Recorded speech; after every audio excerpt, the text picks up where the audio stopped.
Although the American people remain eager to be persuaded that a new president in the White House can solve our problems. The truth is, no matter who wins this presidential election, he will face a massive debt crisis like no one other. A crisis that could dwarf what we experienced in 2008-2009. The policy of attempting to create a bigger debt bubble as a remedy whenever the previous debt bubble starts to implode can only go on for so long. Eventually, the chickens come home to roost. If you print fake money, to the tune of $14 trillion, you aren't saving an economy, you are destroying it. Debt is never a sustainable product. Inflating ROA, as we did after World War II, probably won't work this time. They cannot inflate and have low interest rates at the same time, only if they buy all their newly issued debt because no one else will. This debt is not going to be repaid or inflated away. The can will just be kicked down the road. The Treasury already twice researched issuing 50-year and 100-year bonds, and the demand was not there in sufficient size to warrant issuance. The government will raid the 401ks for the common good. The satisfying shall come in the form of more taxes, more inflation, and more serfdom, of course. The Fed policies will continue under either of them with no changes. Keep printing trillions until the US currency is worth nothing. Because the Fed answers to no one. At least no one that normal people know about. Today we have the highest levels in the history of deficit and debt. A whopping $82,000 per citizen, $217,000 per taxpayer. And another $2.17 million when you include Social Security debts. Off the books, of course. They don't want you to know about those. They almost have us where they want us, as perpetual debt slaves. Any sane person understands you don't borrow your way to prosperity. Borrowed money always has to be paid back. This is an unsustainable path and one to watch closely, despite the optimistic assurances of the mainstream. Banks' only real product is debt. Bank loans create money and can give the illusion of economic success, but claims on future prosperity are building up in the financial system, leading to a financial crisis. Bank credit effectively moves future spending power into today, and this illusion leaves an impoverished future when the debt is paid back. If you know how banks really work and what real wealth creation is, you won't get fooled, but policymakers didn't. Debt, by itself, when used to produce prosperity, is not, and has never been a problem, but when debt is the reason for pauperization, additional debts, without liquidating or reducing very significantly, a prior debt, is not only insane but suicidal. Mainstream economics ignores the bigger elephant in the room, debt. Government debt does matter though, when you take the total yearly interest paid on government debt and divide it by the number of taxpayers. We are approaching the endgame when we see the Fed pump massive liquidity into the banking system. This debt bubble is going to burst soon. Welcome back to the Atlantis Report. You are here for your daily dose of the truth, the whole truth, and nothing but the truth. Please take a second to hit the like button, hit the subscribe button, and don't forget to also hit the notification bell. Many of you have asked me where they can buy silver and gold bullion. You will find in the description box the links where you can buy American Silver Eagle, silver bars, or rounds. I highly recommend that you start stacking some silver bullion for the future. Corporate bankruptcies are already surging in the US, and many over-leveraged small businesses are simply shutting down. When the debt pyramid does collapse, actually writing off bad debt will be a painful process for the person, business, or institution that holds the paper. It is important to consider how this will all play out or shake down. This is yet to be determined, but the ramifications remain powerful. The growth of debt moves us down the path towards a Minsky moment, or what might be viewed as a liquidity trap, a term that can be baffling and difficult to understand.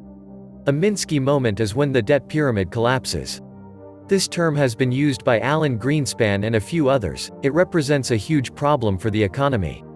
It can take on several forms, but sooner or later, most of them tend to lead us into one of several possible self-feeding loops that disrupt the flow of credit and impacts the real economy. The debt that is written off takes something with it when it leaves this world, and that is the wealth of someone else. It is important you make sure you are not that someone else. Debt forgiveness is how they force people into the system. When this happens, the only safe place to store wealth will be intangible assets, and the only lenders will be those who print the money that nobody wants.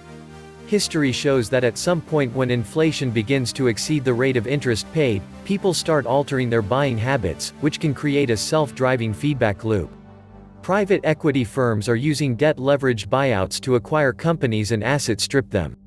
Possible reactions: the neoliberal, they are making loads of money, this is great. Someone with a modicum of common sense, this sounds like a really bad idea. Someone who knows what real wealth creation is, there is no real wealth creation taking place here. Neoliberals have confused making money with creating wealth. Banks make the most money when they are driving our economy into a financial crisis. On a BBC documentary comparing 1929 to 2008, it said the last time US bankers made as much money as they did before 2008 was in the 1920s.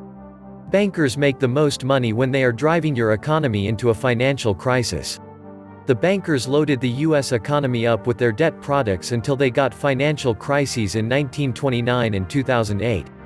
As we head towards the financial crisis, the economy booms due to the money creation of bank loans. The financial crisis appears to come out of a clear blue sky when you use economics that doesn't consider debt. The economics of globalization has always had an Achilles heel.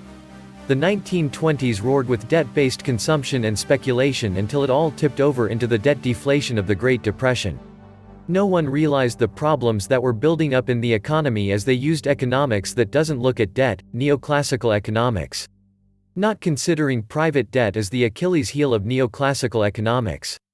The debt monster will lead to the collapse of this rotten monetary system through the great stagflation as money seeks a home. It is going to be a chaotic unwind as no one country can impose a new Bretton Woods on the rest. Trade imbalances will have to be settled in gold, hard assets, or at the point of a gun. Congress created too much federal debt, and since the Board of Governors of the Fed are appointed by the President and confirmed by the Senate, who really controls the Fed? Because Congress created the debt monster and still does, the Board of Governors was simply told by the politicians to force rates low, so the government can reduce its servicing costs. Because of low rates, everyone borrowed from homeowners to corporations, and the Fed cannot force banks to lend, nor can they force consumers and businesses to borrow. The Fed is trapped as they cannot raise rates on their own, as not only the US government would have difficulty servicing debt but states, local governments, consumers, and businesses. Back when FDR was spending massive amounts of money on the war and his social programs, interest rates started to rise, and he simply called in the Fed and, in no uncertain terms, told them to cap rates, which they did. It is like Johnson during the Vietnam War when he will tell the Bureau of Economic Analysis at the Commerce Department to change the GDP numbers as he demanded to know what they were before they were released. Also, Congress in 1913 needed a way to help fund the war and changed the Fed's mandate from buying only short-term commercial paper to buying treasuries and government agencies' debt. The Fed follows the mandates set by Congress, and the Board of Governors carries out that mandate. The Fed cannot print money out of thin air as so many believe, and they have a few tools to make conditions favorable or unfavorable for banks to lend and the public to borrow, but again, the Fed cannot force banks to lend to the public to borrow. They can lower rates, lower bank reserves, or increase bank reserves held at the Fed, which banks can then borrow against. The Fed uses QE to take assets and liquidity from banks, and banks simply have their accounts credited held at the Fed by digital-like IOUs, which they cannot take out and spend or loan but only borrow against. As long as it sits there, the Fed pays banks currently 0.1%, and QT is the reverse. Banks are not lending and creating money and liquidity, and the Fed is removing assets and liquidity with QE. As existing loans are paid down, and now new liquidity is created, this created monetary deflation. The actual amount of liquidity in the real economy, though, has nothing to do with inflation, as it is caused by an increase in the velocity of money, and this is caused by consumers and businesses having confidence in the future and spend more and save less. No confidence, the reverse is true. The velocity on money has been decreasing for over a decade, with spurts when Congress lowers taxes or recently the past 6 months stimulus by creating debt. If this money is used to pay down debt or just to survive for consumers and businesses, this does not create inflation, as this does not expand the growth of the economy like buying cars, homes, remodeling, or just buying stuff. With all this going on, the Federal Reserve economic data shows the economy, for the most part, contracting as there is no new money being created, nor does the public have confidence in the future. So who really is responsible for the debt? Consumers that borrowed and businesses to expand the economy or to just survive, the Fed that lowered rates so the US government could service debt, or Congress who created the debt? Regardless, we are in a debt crisis as more debt created by Congress, including stimulus and banks, actually is harmful, and stimulus only lasts 2 quarters with gross government and public estimated 2024 105% GDP and gross government estimated 127% GDP. As the Fed moves rates closer to zero, their power to control diminishes. This is why starting in 2021-22, we have the monetary and sovereign debt crisis, and the pensions crisis all rolled into one. Extremely low rates have blowback no matter who is at fault, and this is how China becomes the world's financial center post-2032 as the West in general collapses from its own monetary and fiscal policies, massive debt, the coming massive tax increases, and new taxes to pay for it, and massive social obligations which none of this can ever be repaid.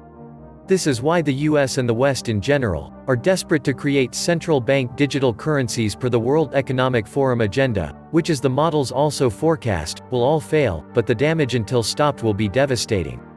The Fed doesn't respond to the US government. It is a private hold entity, bank and institution within itself. And so are other central banks around the world within a system itself. Some have a hard time understanding this, but I say before, bankers are the liaison to different, much more powerful people. Sounds harsh, that is reality. They want people to spend money on illusion. Meanwhile, they are grabbing your wealth without you even seeing it. Beast operates in many different ways. You need to see what's coming and how to prepare for it. If you don't, then you'll be blindsided. This was the Atlantis Report. Please like, share, leave me a comment, subscribe. And please take some time to subscribe to my backup channels. I do upload videos there too. You'll find the links in the description box. You will also find a PayPal link if you want to make a donation. Thank you wholeheartedly to all those of you who have already donated. Stay safe and healthy, friends.